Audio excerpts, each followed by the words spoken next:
Good morning, good morning, good morning, good morning. Okay. Hello, Pickles. Ika 51 days nito ni Pickles, pero napaparanoid ako. Bakit parang hindi lumalaki chan? Pickles, parang hindi naman lumalaki chan ni Pickles. 51 days yan si Pickles, ha.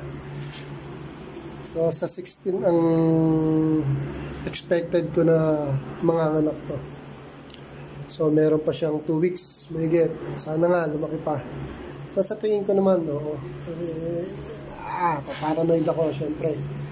Ano, wala pa, eh. Wala pa, eh. Gusto ko makita yung naglalactate na siya. Yung lactating na siya, yung may daddy na, may gatas. Yan, wala pa, eh, no? Alak rin yan. Siyempre, hindi naman pababayaan ni God.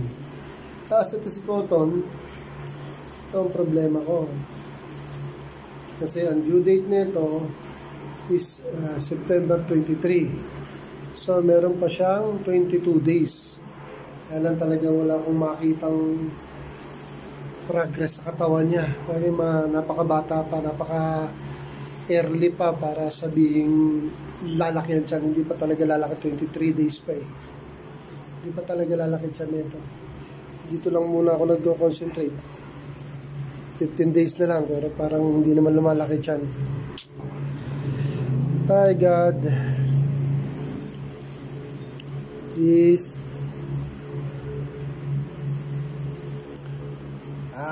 Update na lang po tayo. Thank you for watching, mga kadogo.